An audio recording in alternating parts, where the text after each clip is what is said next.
You're listening to Change Your POV Podcast, episode 82.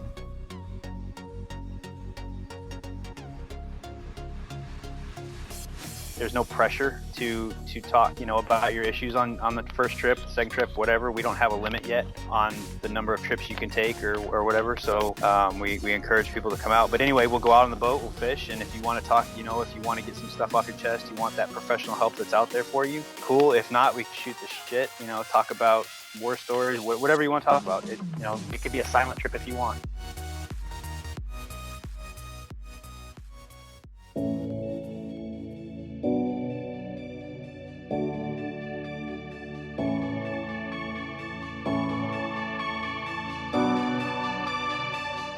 Welcome to Change Your POV Podcast, helping you navigate transitions in your life, like entering and exiting college or the military, changing jobs or careers, and providing you with the coaching and mentorship needed to help you advance in your personal or professional life. Sometimes all you need is to change your point of view. Now, here's your host, Eddie Lazary.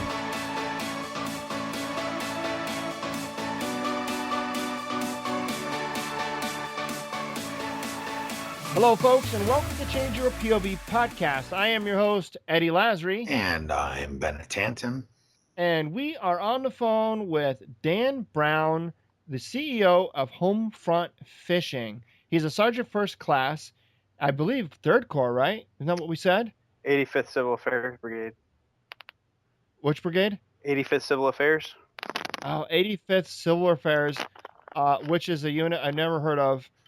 Even though I was stationed on Fort Hood for a better part of 8 years. So welcome to the show, Dan. I appreciate your time, and I'm very excited to hear about Homefront Fishing and everything you got going on. Tell us a little bit about you, close some gaps, where you from, kind of what, how'd you join the Army and why did you join the Army and what the hell do you do? Give us your life story.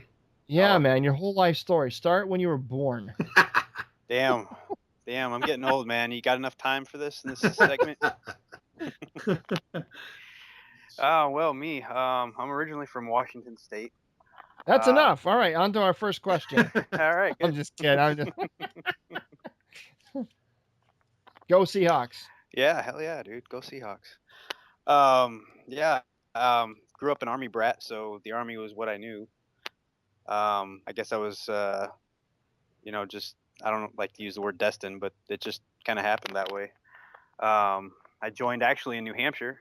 I joined at Portsmouth, the recruiting station out of Portsmouth, New Hampshire, and left out of the Portland MEPS in 1997. So how'd you get from Washington to New Hampshire? Broken home. My mother remarried after my parents divorced and married an Army guy, and I lived in Germany, New York, until I was old enough to choose for myself. So you were kind of all over the place. Yeah. What were some of the advantages or disadvantages of being an Army brat? I guess being an older kid, I kind of learned some of the ins and outs of being a soldier prior to ever joining. So when I went to basic training, I didn't, it wasn't a surprise what was going to happen. Mm-hmm. I kind of understood how to make rank and what you needed to do to be successful. So that's cool. Yeah. Well, that would have come in handy for me, but nope, I had to learn that shit the hard way, unfortunately. That's cool, man. Yeah. Yeah. So you joined the Army because you knew kind of that was the deal. And what did you join? What was your MOS when you signed up? I joined as an 11 Bravo right off the bat. Really, it was something I wanted to do since I was a kid, playing G.I. Joes out in the backyard. It's always something I wanted to do. Because in our generation, who didn't play G.I. Joe? That's right. Everybody, that's who. Yep. Grew up, had my own camouflage. I dig foxholes in the backyard. So. Hell yeah. Wasn't so much fun when I joined the Army, but. Yeah, right. That's why. But that's why you like to have friends that are engineers. That can now. that can freaking dig foxholes with machinery and shit. Right. That's the way to do it. I agree. That's awesome. So full disclosure, I know Dan. I've known Dan for quite a while. Yeah. We served with each other at Alpha Company 287 10th Mountain Division. 10th Mountain. We've been talking a lot about that lately. As a matter of fact, We have a sponsor in common now, Dan. We do. So Dan wants Really? to hear this, right? Yeah. You ready for this? I can guess. You're gonna love this shit. Ready? I totally forgot to do the Well, our sponsor. Now you can do it, and you can do it for Dan too. All right, here we go, Dan. This is for you, buddy. Okay. I've never been in the 10th Mountain. However, I have served with many guys who have been in 10th Mountain, and I know even more, like Bennett himself, that have been in the 10th Mountain. Mhm. I was not man enough to go to the 10th Mountain Freeze your balls because off. it was just too damn cold, man. Sorry, couldn't do it. I did go to Korea though for a year, and I gotta say that was the coldest place I've ever been in my entire life. I don't know how it compares to 10th Mountain, but Korea was cold, bitch. Yeah, it no, it doesn't compare. It's not. No, No, man. really? No, yeah. 10th Mountain colder? What's the coldest? Oh. Dan, I think that one field problem where the Range. amps. Which Go ahead. range? Yeah. The KD range. Oh yeah. That's We were it. sleeping in a tent. It was a GP medium with holes in it, no Arctic liner.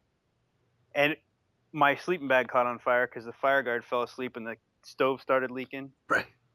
And everybody had nice. headaches because of the Yeah, you because know, of the But Oh, what was was that- the ambient air temperature? Was negative 45. yeah, negative 45. Ah. Yeah. Wind chill? Who the fuck knows? It was ridiculous. And Was that the old style sleeping bag too? Yeah, The- that was the the feather green one? Yeah, the feather one. Yeah. right. Yeah, Yeah. talk about it didn't matter, dude. There was nothing you were doing. And it was horrible. God knows it was horrible. So we never. All right. So this was kind of our little thing, and it was probably true for you guys too. We told each other. No, this isn't a dig on homosexuals. So if you are out there right now listening to this and you like members of the same sex, I'm all for that. I don't discriminate. When we were in the military, we said there's no gays below freezing. Right. Right? There's no such thing. No such thing. You hug, Spooning you is cuddle, you encouraged. spoon. Absolutely. No gays below freezing. So we're talking like negative 45. You guys are having like an orgy almost. Yeah, we were Right? piled in there pretty good. Well, remember they tried to come get us, hmm but they couldn't I don't start think the they- vehicles because Yeah. the Oh, diesel had shit. gelled up. They Yeah, couldn't I remember send vehicles. Yeah, I remember in Korea we had to have a lot of places have fire guard. We had like start truck guard. Like every hour we had to go out there and like start the trucks.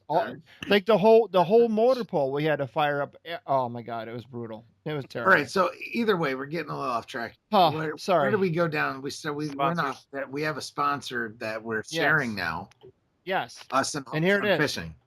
Yeah, so folks, listen to this, all right? Check it out. Bennett and I met for the first time this weekend, and as soon as I walked in the door and he gave me a big sloppy kiss, he handed me my very own 10th Mountain hat, which had the first Cav patch on it, which is awesome. It's a first because I've Cav never- patch made by, or first Cav hat made by.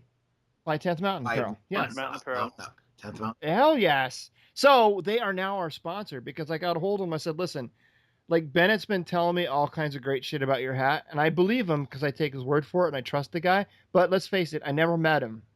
And so when I finally met him and he handed me my very own hat, I've been wearing that bitch ever since, and it's the most comfortable hat I ever had on my head, dude. And so I said, I got to have these guys as a sponsor. And so now they are. So check it out. 10th Mountain. I'm sorry. Well, it's 10th Mountain Apparel, but it's Mountain Up. The company's Mountain Up.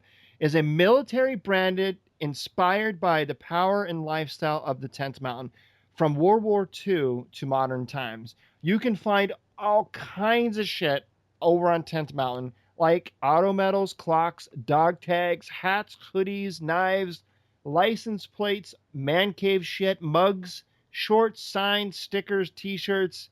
Oh my God, the list goes on and on. So you can check out all these great products along with a whole lot more by heading over to changeyourpov.com/mountain up. And when you're there, once you load up your shopping cart with all kinds of great stuff, put in the promo code GOOD10 for 10% off on all your purchases. So check it out, changeyourpov.com/mountain up. And don't forget your 10% discount code GOOD10.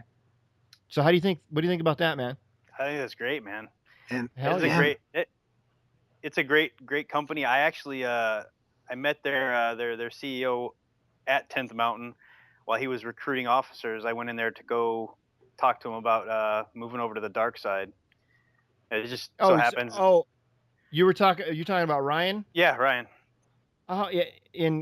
Between us, he's an officer, huh? Yeah. he's a Mustang though. He's a prior enlisted. We'll forgive him for that shit. We'll forgive him for it because I got some soldiers that actually went from green to gold. And he's a fister too, dude. So you guys should be beaten off. Is he a fister? Yeah. Are you serious? Yes. Oh shit! You guys really? should be beaten off together. I didn't know he was a fister. Yeah. Oh my God. Well, I know I saw him. He wasn't. I don't remember what was his MOS when he was enlisted. Dan, do you remember? I don't remember. But I'm pretty sure he was an artillery officer. Oh, no shit, huh? Pretty sure. So he was the guy he was that officer that was trying like hell to be a Colt platoon leader, right? Yeah. Probably. Yeah. Okay, I got it. Yeah. You'll have to text him and. Well, because I saw him making all kinds of like fist shit on 10th Mountain, which is cool. That's his shit. I don't remember. Yeah. He might have been an artillery guy enlisted too, but I don't remember. Huh. Anyway. Well, yeah. Either way, it's cool, dude. Very cool, man. Mm-hmm. Awesome. So you're affiliated with him with 10th Mountain as well, right? Or with Mountain Up? Yeah, they were one of my first sponsors that I contacted, and he was like, "Hell yeah, I like your program." And he's been great. Yeah, he's been great support ever since. So that's awesome. So that like Dan, like we're almost related now then. Almost. That's pretty cool. So you've got both Black Rifle Coffee, right? Yep. Those guys too. They're great. Huh. Yep. I contacted them as well, and there wasn't even any question. They're like, "Hell yeah, that's a great thing you got going on. You know, here's some stuff." So like you're in the Army and you fish? Yes, please. That's awesome, man. Yep. All right, cool. So let's get back. Sorry, we go off on these tangents, but that's all right. It's all good. So you find yourself now at Fort Hood at a division that nobody's ever heard of, and you're doing what again? I am an equal opportunity advisor. Oh man, you could have made up something. Sounds cooler. Sorry, man. Don't lie. Okay. He's absolutely happy as an equal opportunity advisor. So how do you go from being 11 Bravo, right, to an equal opportunity advisor? How does that happen? Well, it was a lack of options, really. I had 3 choices after leaving Korea, and that was going to Benning to be a NCOS instructor, which I had already done, going to Fort Polk to be an OC there, which I didn't really. Yeah, I didn't want to go take my family there. So Fort Hood as an equal opportunity advisor was my next step. Well, there you go, man. That's how it's done. So are the so are the promotion points for an equal opportunity advisor like? What's that like? Are you looking at Master Sergeant anytime soon? Well, no, we don't. It's not on a point system anymore. Oh, that's right. Yeah. Sorry, I'm old now. But no, I mean, I have no idea. Right now, they're with everything shrinking, everything's getting more competitive. Right. I'm still in 11 Bravo, so I'm still competing in the infantry world, but I don't do that job anymore, so it makes it a little bit harder. Right. And he doesn't plan to do that job anymore. Yeah. Well, you know what? Now that I think about it, if I would have stayed in the Army, I got out after 10 years. If I would have stayed in, I think I would have made an excellent equal opportunity advisor because I fucking hate everyone equally. You know what I mean? Like that's just my thing. Yeah, that works, man. Yeah, that's what I would say. Like I hate you. Get out of my office. Go away. All right, so to I understand now a lot more about where you're coming from with this whole fishing thing. So while you're at work, like banging your head against the wall, all you can think of is when does COB formation happen so you can get the hell out of there and go fishing, right? Oh yeah, but I create my own COB, so Oh, it's, well, damn, you can yeah. go fishing anytime you want then. Well, yeah, provided that the family's not home or something. Yeah, yeah. All right, so home front fishing, man, how did that start? It started in my head about, well, really about a year ago. I went and entered this tournament called Fishing for Freedom, and it's a thing that they do locally here on Belton Lake, where people can volunteer their boats to come in and take veterans out or active duty service members out to fish this tournament.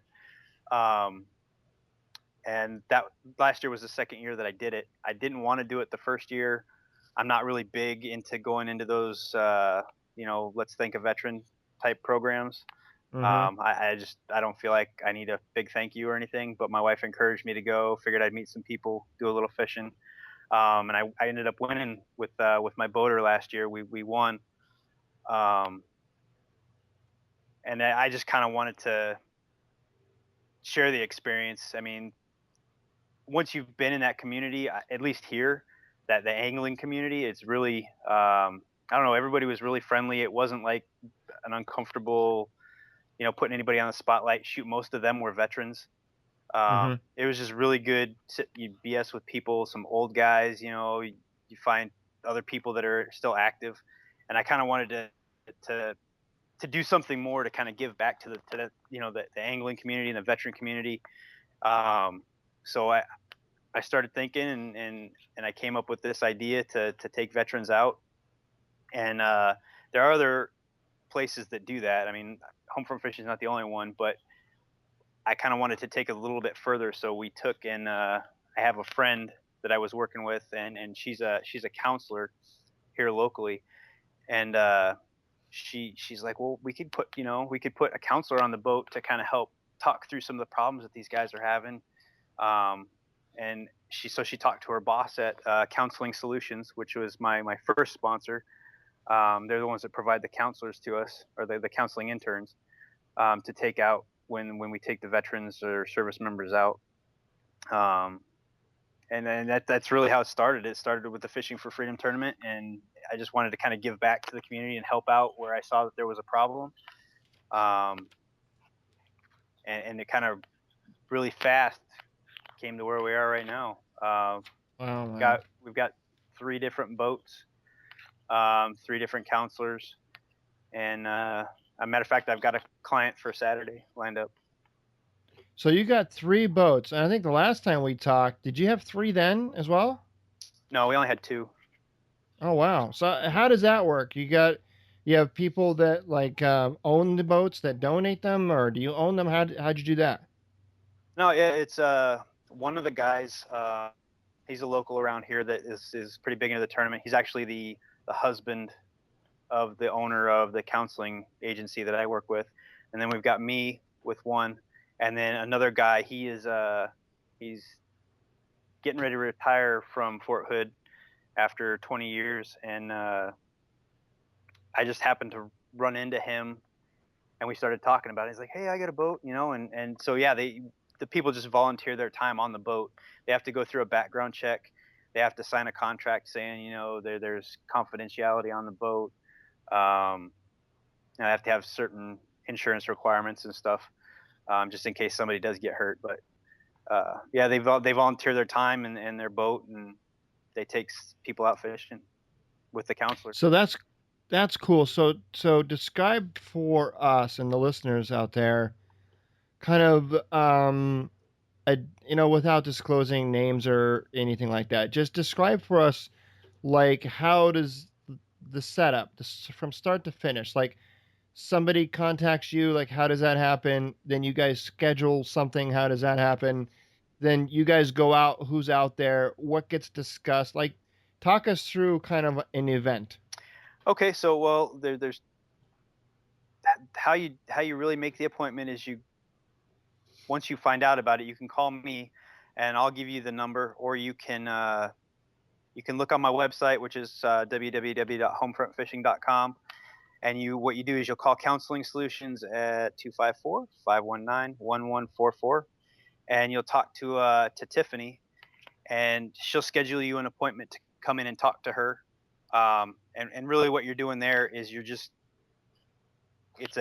they call it an intake. You come in, you talk to them, tell them a little bit about yourself and what your issue, kind of why stress or anxiety is causing you issues, just to make sure that you're a fit for the program.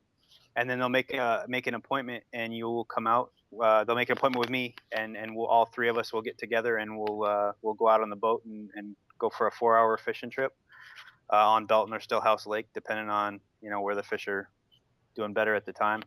There's no pressure to talk about your issues on the first trip, the second trip, whatever. We don't have a limit yet on the number of trips you can take or whatever. So we encourage people to come out. But anyway, we'll go out on the boat, we'll fish, and if you want to talk, if you want to get some stuff off your chest, you want that professional help that's out there for you, cool. If not, we can just shoot the shit, talk about war stories, whatever you want to talk about. It could be a silent trip if you want.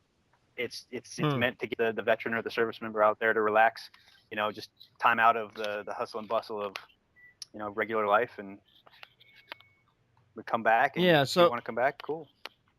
That's awesome. So, okay, a couple questions from that. Sure. Now, I'm assuming Homefront Fishing is that a nonprofit? Yeah, I'm in the process of getting Okay. that. Yeah, that's the end state. Will be a nonprofit. Yeah. So where does the Something funds? I'm supposed to be helping him with. Oh, I'm just saying.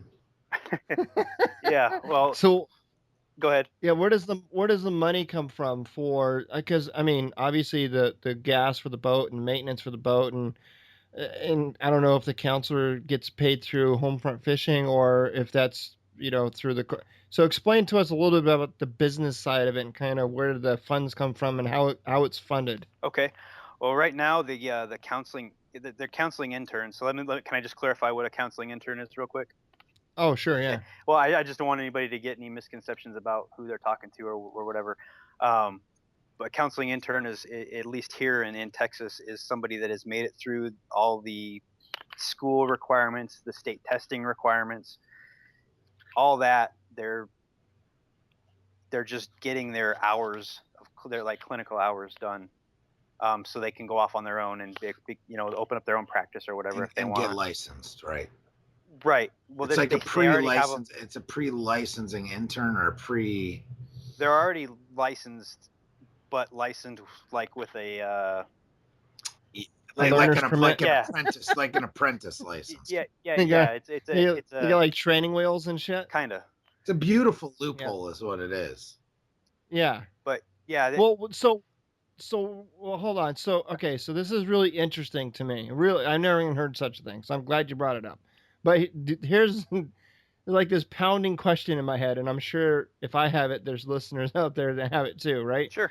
So here you've got this counseling intern who I can only imagine is, brand new to the field, probably extremely anxious and excited, and now they're, they finally get to go out, not only just talk to somebody, but they get to go out on this awesome boating trip, and it's so the atmosphere is pretty cool on top of it, and they maybe get to do some fishing or at least watch it, and then all of a sudden you're talking with a veteran that maybe doesn't really want to talk at all, and if they do want to talk, chances are the veteran's probably going to want to talk to you, Dan, before they are this counselor person, you know what I mean? So how are these interns handling that? They're anxious, they want to get out there, they want to help, and then they get out there and either the veteran doesn't want to talk to them at all or don't want to talk at all to anybody.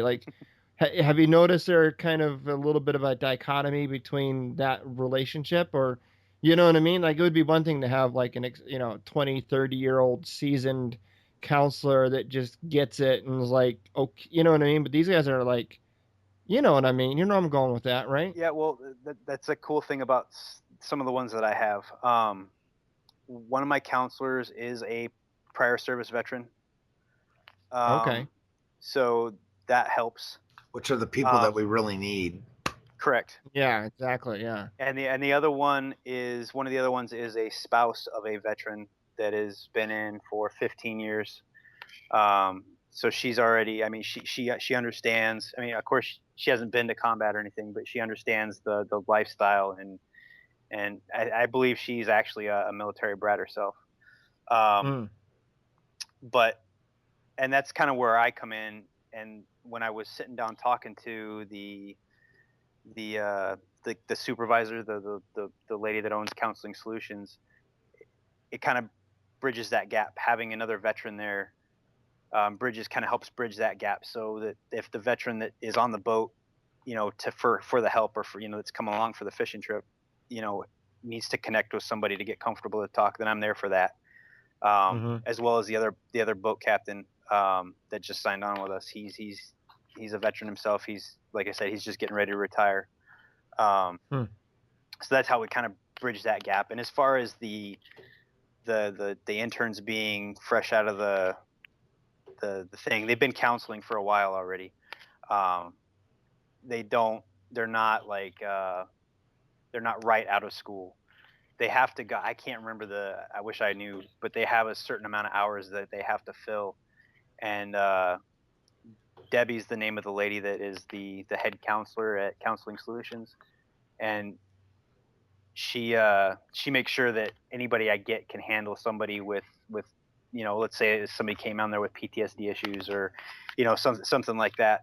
She makes sure that the counseling interns that I have are, you know, able to handle that kind of situation.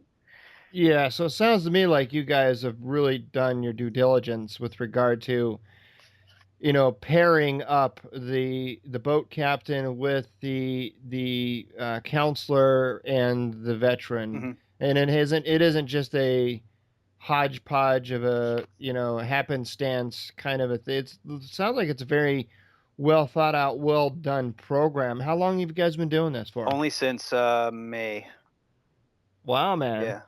And you got 3 boats already, and you've got people lined up. That's pretty good, dude. It really is. No, we'd like to have more people. I mean, really, we'd like to have more. It's going slower than I expected. I mean, it's a fishing trip, and so far we've caught fish on every trip.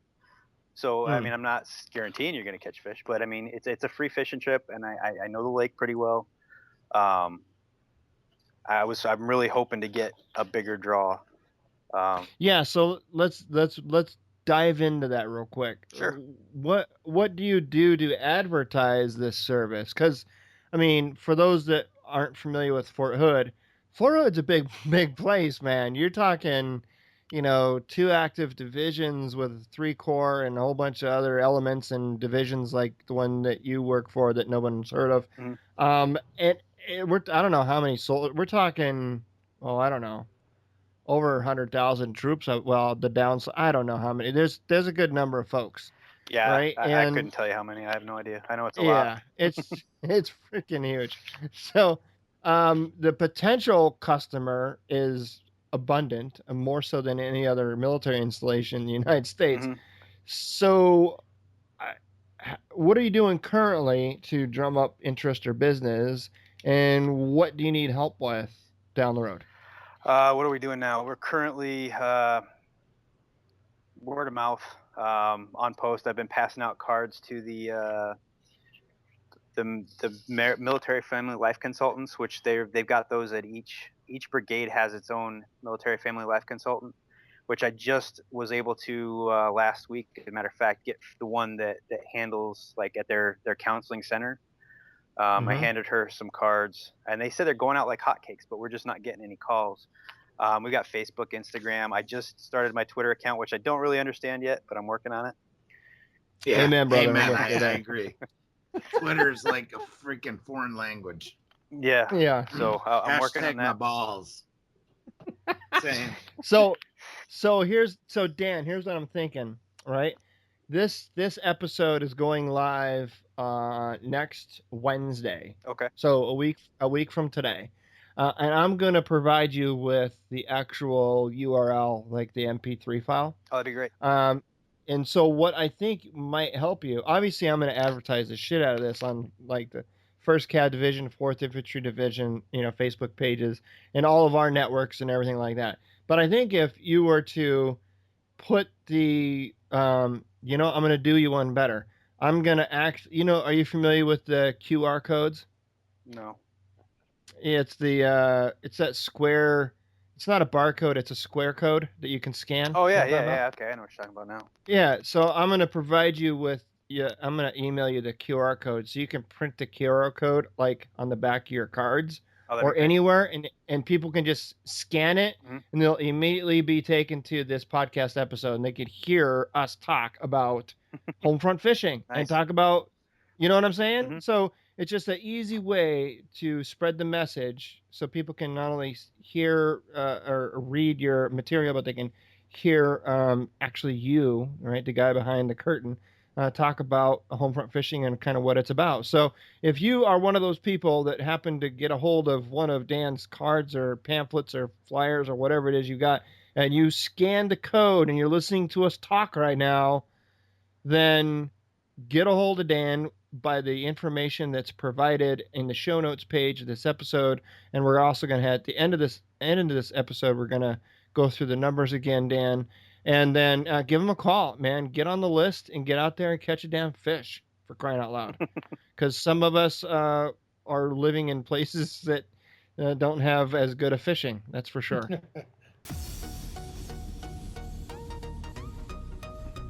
So that's cool, man. So where do you see home front fishing going, like, in the future? Is this going to stick around the Killeen, Central Texas area? Are you looking to expand? Like, talk to us. Where are you going with this thing? Well, ultimately, I'd like to have at least one boat and one captain with a counselor or two at each major military installation throughout the country. I just talked to somebody in New Mexico who wants to do it. I've talked to a bunch of people that do it. I'm just, as soon as I get that the 501c3 thing done, I think I'll be able to. I wonder who you can talk to about that. I just sent him the paperwork. Okay. Yeah, I did. I just got it. But once I do that, I think it'll grow faster because then I only have to deal with the states. Plus, it's a lot easier to raise money that way too. Take it from my yes, for sure. But I expect it to grow. I'll leave it here in Killeen. Let's say I leave PCS, retire, whatever I'm going to do. I'll take it to the next spot, but leave it here with somebody else. I mean, it is a very attractive program. Let's be honest. Oh, hell yeah, man! Absolutely. How many people want to? Yeah, hell yes. I mean, angling in general is that's a big industry, dude. Yeah, it is. It's growing. It grew 11% last year. Yeah. I know that for a fact. So, who knows? Maybe we can get something started up here up in Drum. If I end up there, man, yeah. I mean, even if I don't, if somebody wants to head it up, we'll figure it out. Okay, yeah, I'd be all for it. Hell yeah, I'll go check it out for sure. Yeah, well, so let me ask your bullshit, New Hampshire. No, well, there's no military bases there anyway, so. No, there's reserve units, bro. Reserves are gay. Make it gay. Come on, man. I'm just kidding. Go ahead. Yeah. Somebody told me today that they heard me drive by in my Prius. Yeah, and it went gay. Just so you know, Dan drives a Prius too. Oh, really? No, not anymore. I used to. It's gone. One of the funniest things I ever saw in my life. Just telling the story, everyone. Dan Brown. Fucking big blue tarp stuffed in the back of a Prius with a fucking deer in it. Funniest shit I ever saw in my life. Really? It was fantastic. That's awesome. I was like, immediately as soon as I saw it, I called him and I was like, dude, one of the coolest things I've ever seen in my life. He was like, fuck yeah, you got to do what you got to do. Yeah, I had 5 different dead deer in the back of that car. It's fancy. Wow, man. It's roomy, dude. 50 miles a gallon. Hell yeah. Hell yeah, it's roomy. So you got rid of the Prius, huh? Yeah. He's like, no. Hey, I like them to an extent because they get such What do you got? gas mileage, but You got a Volkswagen Bug now, or what? No, man. I got an SUV. I got to pull a boat. pull the boat. Yep. Shit, that's awesome. Yep. Okay, man. So, dude, wow, we're coming up on our already time here. Oh, wow.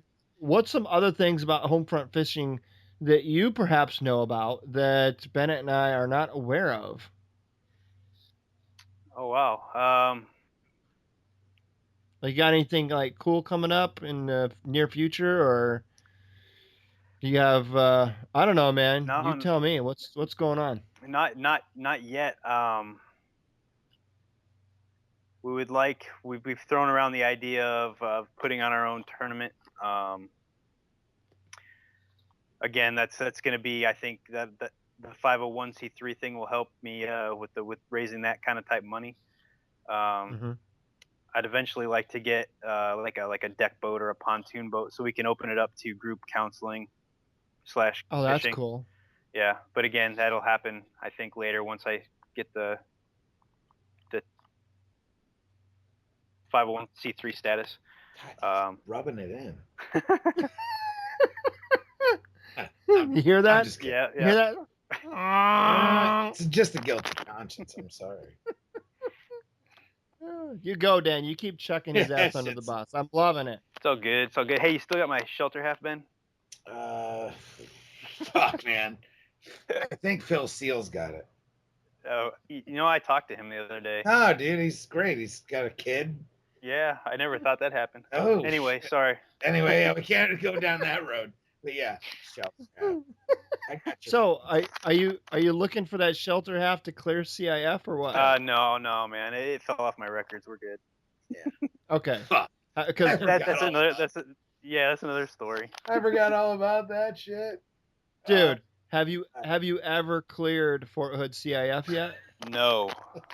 Oh my God! I gotta tell you right now, it's the most painful thing you'll ever have to do. Trust me. But here's a little tip: when you go through CIF, right, get there bright and early when they first open. Seriously, it's worth it. Otherwise, you're in line forever. When they first open, you get in there. Now, again, this is 12 years ago. Things may have changed, but I doubt it. You go in there. You go through your lines and shit. Make sure your shit's clean. You know the deal. You go through there, and then everything that they kick back, you just throw back in your duffel bag, and you go out to your car, or you can even, well, you can't really go anywhere because CIF at Hood is like way out in the middle of freaking nowhere. So I guess you could drive in the Cove, grab yourself a coffee, and then drive back and go back in the CIF, and you're going to get probably 20%. You don't have to do anything to your gear, right? You don't have to do anything to it. You just got to wait and go back and take your shit in there. And then like 20, 30% of your shit they'll accept, right? Then you go back out to your car, you wait, right? I used to smoke back then, so I killed like a half a pack of cigarettes just sitting in the parking lot. I'd go back into that bit. I swear to God, man, it took like 4 or 5 trips in there. You got to give enough time between them, otherwise they think you're hokey dokey. But I didn't touch any of my shit. I just waited and went back in there 5 times that same day, and I cleared all my shit. So, because I knew my shit was good. My shit was clean. It was good. They were just being asses about it. Yeah, it doesn't surprise me, man. Yeah, that's just a little tip. If you got, just carve out an entire freaking day. Since you get to create your own COB, my guess is you don't have to let anybody know you're going. No. I had to let my platoon sergeant know, hey, I'm going to be gone all freaking day, and I was. But anyway, that's beside the point. That was one of the not so awesome things about Fort Hood that I did not like. But whatever, it's probably the same everywhere you go. Yeah, is it ever a good thing to clear CIF? Oh God, no. Oh, yeah, it was a nightmare for me. Hate it. All right, man. Well, dude, thanks for coming on the show. I'm sorry. This for the listeners out there. This is actually our second interview. The first show did not come. It sounded like a garbly, gooky. It was horrible. It was just, I couldn't understand shit. So I wanted you, Dan, to sound as brilliant as I know you are. Wow. And I wanted Homefront Fishing to have I wanted Homefront Fishing to have the best the best chance of spreading a good word as possible. So we asked you to come back on and re-record, and you were gracious enough to do that, and I appreciate that very much. So yeah, man, let's get into digits. Like, where can people find you, and more about what you got going on, and say them slow for those people that are Challenged. wanted on my code there, and they're writing this shit down feverishly on their hand, probably with their black pen they're carrying around with them. The number for making an appointment is 254-519-1144. You can check it out on the website at www.homefrontfishing.com. You can also look us up on Facebook at Homefront Fishing. And my personal number, get it for you here real quick. Of course, I don't know. You don't have that shit memorized? No, it's 254-298-9894. If you have any questions, feel free to call me. If I don't answer, leave me a message. I'll call you back. And you can also email me at homefrontfishing@gmail.com. Hell yes. So those are my number. Cool. I don't know how to do the Twitter thing yet, but I'm working on it. So that'll be on my website and my Facebook page. And my Instagram is on Facebook as well. That's cool, man. And don't stress about the Twitter shit. Trust me. I don't. You'll I give think up that's. because I think shit that's. sucks. Yeah, I think that's phasing out I'm like just saying. anytime soon. Anyway. According That's to just Gary me. Vaynerchuk. Yeah, it's on the decline. Really? Okay. Yeah, Twitter's on the decline. I wouldn't spend a whole lot of time there. Facebook is where it's at. Forever. But you know what? Since you're fishing though, you're fishing. You got a boat. You probably got good pictures of the boat. Good Instagram pictures is of always your. good. Well, no, but here's what I'm thinking. Right, Pinterest, with the pictures of the fish and the boat. You know what I'm saying? Mm-hmm. Believe it or not, I think more men Pinterest- are going to Pinterest every day. Yeah, man. Pinterest is very photo centric kind of a platform. So Okay, yeah, I'll check it out. yeah, I think I would spend more Talk to your wife. if you're I'm going to sure spend she's on Pinterest. yeah, My yeah, daughter's if you're on going to Pinterest. spend any Well, there you go. Oh, there you go. If you're going to spend any amount of time on social media platform learning a new one between Pinterest and Twitter, I would go with Pinterest, man, every day of the week. Okay. That's just me. I'm just saying. Another thing that's really cool that you could probably incorporate into Homefront Fishing is what is it? Come on, Ben. Snapchat. I just started that. It's not as difficult as you might think. That would be pretty cool. Yeah. So you can like have little like snaps and stuff. Pretty cool. But anyway. All right, yeah, I'll check it out. Those are that's just my opinion. But that's it, man. Anything, Bennett, you wanted to No. Just ask really Dan glad before we that we close it up? got you back on, man. Yeah, Yeah. this I is think great. it's a great Appreciate it. message. I think it's a great freaking everything. And yeah, man. I wish I got to see you when you were up here. Yeah, I know. But I was, it's crazy town. So, I mean, your wife's from up here, right? So Yeah. It's not like you guys don't come up here all the time. So we'll get together soon. Yeah, that sounds good, man. Yeah, we will. Cool, brother. Yeah. All right, Dan. Thanks again for coming on. Is anything we missed? Anything you want to kick out there to the listeners? No, I think we're good. Just a quick thought. To go out on a chartered fishing trip for 4 hours in the area for two people is around $230 to $305, depending on the species you go for, and I'm providing it for free, with a little bit extra. So, come out if you like it. Cool, come back again. If you don't, well, you can always go pay the $305 and try somebody else. Yeah, you know what? You made a good point, Dan, because I live out here in New England, and they have fishing, like chartered fishing trips and shit that you can go on, and you're not kidding, man. That is It's just not cheap. Oh. I mean, people save up and go do that as like a vacation. Well, So, I took my two brothers-in-laws and my father-in-law. So it's just 4 of us, right? St. Lawrence Mhm. River for smallmouth bass. And it also included a shore lunch or whatever. But just for the 4 of us, shore lunch, I want to say it was like 700 and something bucks, $800. It damn. was a lot. Holy shit. I mean, we Yeah, caught man. fish and whatnot, but at the end of the day, it is what it is, you know. But it's a lot Yeah. of fun, and Well, the fact that Dan is providing that free of charge to guys that need it. It's a yeah. blessing. So you know what? Eh, Go check that shit out. Support the man. Give him some money. At the Yeah, end of the day, Yeah, it's man. it's what I say. So you can access my GoFundMe page from Facebook and my website. That's cool. That's awesome. And if we ever get you a 501c3, we can just donate directly to that. Um, tax sorry, free, one more time. tax free. One more- Yeah, yeah. So, are you familiar with the Amazon plan, Dan? I've seen it. I'm not really sure how to get into it, Smile. but I've seen it.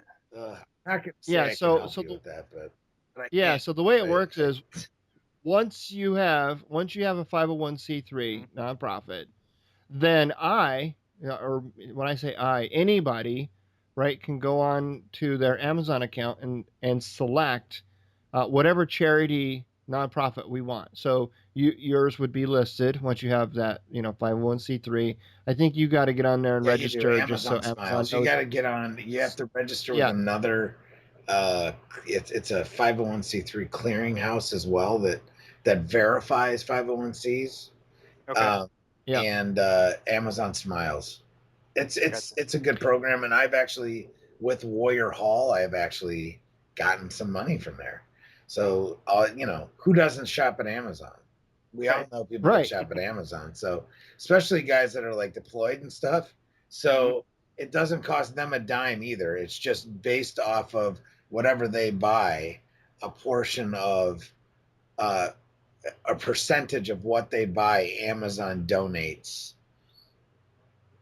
So is it a percentage or do they do like the cents roundup No, it's a thing? percentage. So I think it's 1%. So everyone that shops through Amazon Smiles for Homefront Fishing, they'll take 1%. I want to say it's 1%. 1% of their total. So if it was $100, it'd be $1. Right. Is donated from Amazon to Homefront Fishing. Yeah, man. That shit That's adds cool. up. That shit adds up quick, especially around Christmas and whatnot. Oh yeah. I mean, I know last year I spent like $800 at Amazon. So, Yep. Well, not only that, but a lot of companies, like my company, the last 2 companies that I worked at, actually, every year they have like it's like a program where you can go on and sign up for donations. You know what I mean? It's to give back or whatever. And you can go on there. There's like default ones, like if you're not interested in like actually selecting a nonprofit, it'll default to like a handful of different ones the or other thing whatever. we got to work. And then you Oh, pay. I'm sorry. Go ahead. Oh, and then you pay like $2 a month for the year or whatever, and that money comes out of your paycheck and goes directly to whoever you Kind of like a selected. combined But if federal there's campaign. Yep. Yeah, exactly. So if Homefront Fishing was a 501c3 and you were listed, then I could just sign up as part of just what I'm doing for my job anyway, and just sign up and give that way because it's easy and convenient. And here's the deal, folks: if you're working in corporate and you elect not to give to these charitable cause things that your company puts on, you can go ahead and not give to those things. And there's no obligation for you to give. But I will tell you, working in prior management, that management keeps track of who gives and who doesn't. I'm just saying. I'm throwing it out there. Yeah, the other thing to focus on is to get on CFC. Yeah. Can be huge money. What's that? Combined the Combined Federal Campaign. Oh, you're using all acronyms and shit. Okay, I got Combined it. Federal Campaign, and that's and that's all federal employees. It's not just the military that does that. So that's huge, Right. But that's all local too. You gotta get in there with the local stuff. I'm not positive how to do that, but at least look into it. Okay. That's cool, man. All right. Sure. Well, thanks, Dan, for coming on. I appreciate it, brother. All right. Appreciate it, gentlemen. Yeah. Bennett, thanks for your time, Yeah, my man. friend. Dan, All right, I'll talk folks. to you soon. All right, man. Sounds good. I appreciate it. All right, folks. You can find everything we talked about on this episode by heading over to changeyourpov.com/episode 82. Never miss an episode. Hit subscribe on your podcast player of choice. We have a lot more great content headed your way. If you want to reach out to me directly, you can email me at eddie@changeyourpov.com. 82. 82. Yes, Do sir. 100 quick. We're gonna, Yeah, especially because I don't we're know. doing I'm 3 thinking a of, week now. We got Motivation Monday. That shit's gonna be honest, like in like 2 Yes. months, not even like a month, dude. All right. Yep. I think we should get like a picture of ourselves naked, wearing nothing but a mountain up hat. No naked? All right, man. I'm just throwing it out there. You can't say I'm not giving up any ideas here. All right, folks. Until next time.